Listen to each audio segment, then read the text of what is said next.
कबूतर के 4 अंडे थे जिनका वो दिन भर ध्यान रखता था, लेकिन वह जानता था कि सामने के पेड़ के नीचे एक नेवला रहता है जिसकी नजर हमेशा उसके अंडों पर बनी रहती है। क्या करूं? इस नेवले की नजर हमेशा मेरे अंडों पर रहती है। मुझे अपने बच्चों को बचाना है इस नेवले से, पर कैसे बचाऊं? कबूतर दिन रात यही सोचता रहता, मगर इस डर से वो कहीं आ जा नहीं पाता था। उसकी एक दोस्त थी, उसने उससे एक दिन पूछा, क्या बात है, आजकल तुम कहीं नहीं जाते? क्या करूँ दोस्त, मैं जानता हूँ मेरे जाते ही ये नेवला मेरे अंडों को खा जाएगा। मुझे कुछ समझ नहीं आ रहा, पहले इसका इंतजाम करना होगा। तुम ठीक कहते हो, एक उपाय बताऊं? हाँ हाँ बताओ। शाम को नदी के पास हाथी पानी पीने आते हैं, क्यों ना उनके आने से पहले नेवले को बिल से बाहर निकाला जाए। ये बहुत अच्छा उपाय है।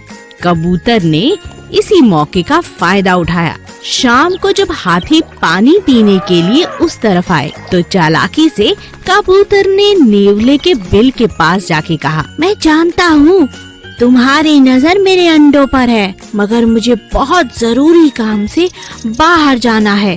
बाहर आओ, मेरे 4 अंडे हैं, 2 तुम खा लो, मगर वादा करो 2 को कोई नुकसान नहीं पहुँचाओगे। नेवला इस लालच में बाहर आता है और जैसे ही नेवला बाहर आता है, क्या कहा, 2 अंडे? सच? नेवला यह सुनकर बहुत खुश हो जाता है और तभी वहाँ से हाथी गुजरते हैं और हाथी के पैर के नीचे नेवला आ जाता है। कबूतर उड़ जाता है और अपने अंडों के पास सुरक्षित पहुँच जाता है। अपने दोस्त की मदद से कबूतर ने नेवले का नाम और निशान मिटा दिया और अपने अंडों को बचा लिया। देखा, आज मैंने इस नेवले का नाम और निशान मिटा दिया। तुम्हारा बहुत बहुत शुक्रिया। सच्चे मित्र। एक दिन सोनू मोनू दोनों स्कूल जा रहे थे कि अचानक उन्हें रास्ते में एक छोटा सा पिल्ला घायल दिखाई दिया। सोनू, अरे ये देखो, ये क्या, इसे कितनी चोट लगी है, हमें इसकी मदद करनी चाहिए। हाँ हाँ, चलो इसकी चोट को साफ कर दे और इसे टिफिन से कुछ खाना खिला दे। दोनों ने पिल्ले को चुप कराया, प्यार किया और खाना खिलाकर स्कूल चले गए। स्कूल की छुट्टी के बाद उन्हें वही पिल्ला फिर से मिला। अरे सोनू, वो देख, वही पिल्ला। पिल्ला भागकर सोनू और मोनू के पास आ गया और उन्हें बहुत प्यार करने लगा। सोनू और मोनू बहुत खुश हो गए। लगता है ये बिल्कुल ठीक है। हाँ, तुम ठीक कह रहे हो।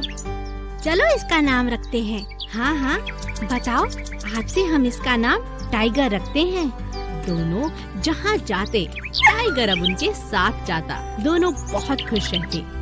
एक दिन टाइगर को एक सेठ अपने साथ ले गया क्योंकि वह बहुत खूबसूरत था।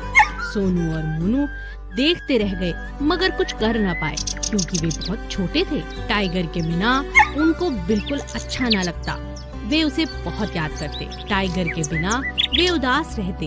एक दिन सोनू ने मोनू से कहा, चल यार, टाइगर को मिलने चलते हैं, सेठ जी का घर पास ही में है। दोनों टाइगर को मिलने के लिए पहुँचे, मगर सामने बंधे हुए टाइगर को देख वे बेहद दुखी हो गए। अरे दोस्त, ये क्या हो गया? देखो ना, ये क्या हाल बना रखा है। हमारा दोस्त तो बहुत कमजोर हो गया है। तुम ठीक कहते हो दोस्त। जैसे ही टाइगर ने सोनू और मोनू को देखा, वो खुशी से पागल हो गया और जोर जोर से भौंकने लगा। टाइगर की आवाज सुन सेठ बाहर आया और तीनों का प्यार देख बहुत खुश हुआ। अरे बेटा, क्या यह तुम्हारा कुत्ता है? जी अंकल, ये हमारा दोस्त है। कुछ दिन पहले आप इसे अपने साथ ले आए। अरे मैं तो यह देखकर हैरान हूँ कि यह भौंकता भी है। क्या तुम जानते हो, जब से ये मेरे पास आया है, ना तो यह भौंका और ना ही इसने कुछ खाया है। अब तो इसकी खूबसूरती भी समाप्त हो गई है। मैं समझ नहीं पा रहा था कि आखिर इसके पास क्या कमी है। अब समझ आया, यह तुम दोनों की कमी महसूस कर रहा था। बेटा, अब तुम अपने कुत्ते को अपने साथ ले जा सकते हो। मुझे इसमें कोई परेशानी नहीं। आपका बहुत बहुत शुक्रिया अंकल। आपका बहुत बहुत शुक्रिया सेठ जी, आप बहुत अच्छे हैं। सोनू और मोनू ने सेठ का शुक्रिया अदा किया और टाइगर को लेकर अपने घर वापस आ गए। अब तीनों पहले की तरह खुशी खुशी रहने लगे। एक दिन एक छोटा सा चूहा जंगल में अकेले घूम रहा था। कितनी गर्मी है, हे भगवान, कब तक गर्मी से बचकर बिल में पड़ा रहूं? बड़े दिन के बाद आज बाहर निकला हूँ और देखो इतनी गर्मी है, क्या करूं? जंगल में कोई नजर भी तो नहीं आ रहा। सभी गर्मी के कारण छुप कर बैठे होंगे अपने अपने घरों में। तभी चूहे की नजर पानी में बैठे मगर पर पड़ी, जो बड़े आराम से गाना गुनगुना रहा था।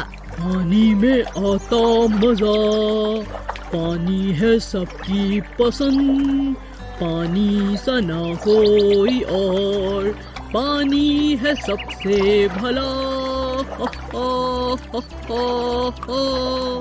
अरे वाह, मगर भाई तो बड़े मजे में है। अरे वाह मगर भाई, इतनी गर्मी है फिर भी आप इतने खुश हो। क्या सच में पानी में इतना मजा आता है? हाँ हाँ बिल्कुल, यकीन नहीं होता तो खुद आकर देख लो, पानी में बहुत मजा आता है। सच में आप कितने किस्मत वाले हो, मैं भला कहाँ पानी में मजे ले सकता हूँ। इतना कहकर चूहा उदास हो गया। अरे ये क्या, तुम तो उदास हो गए। अगर तुम सच में पानी में मजे लेना चाहते हो तो एक तरीका है मेरे पास। कैसे? तरीका क्या है? सच में ऐसा हो सकता है? लेकिन मुझे तो पानी से बहुत डर लगता है। मुझे तो तैरना भी नहीं आता। अगर मैं पानी में गया तो डूब जाऊंगा। मेरे होते हुए तुम नहीं डूब सकते। मुझ पर भरोसा रखो और कूद जाओ। मैं तुम्हें थोड़ी देर में बाहर निकाल लूंगा। देखना, पानी में डुबकी लगाकर तुम्हें भी मेरी तरह बहुत मजा आएगा। चूहे ने जैसा मगर ने कहा वैसा ही किया और पानी में कूद गया। मगर ने जल्दी से चूहे को बाहर निकाल लिया। फिर पूछा, कहो कैसा लग रहा है? गर्मी से कुछ आराम मिला? अरे वाह, सच में मजा आ गया। तुम्हारा बहुत बहुत शुक्रिया, कमाल हो गया।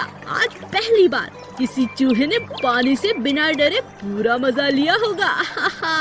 धन्यवाद दोस्त। और इस तरह मगर और चूहे ने गर्मी से निजात पाली। एक बार जंगल में दो जिराफ रहने के लिए आए। उनकी बहुत लंबी गर्दन थी। उनकी सबके साथ धीरे धीरे दोस्ती हो गई। लेकिन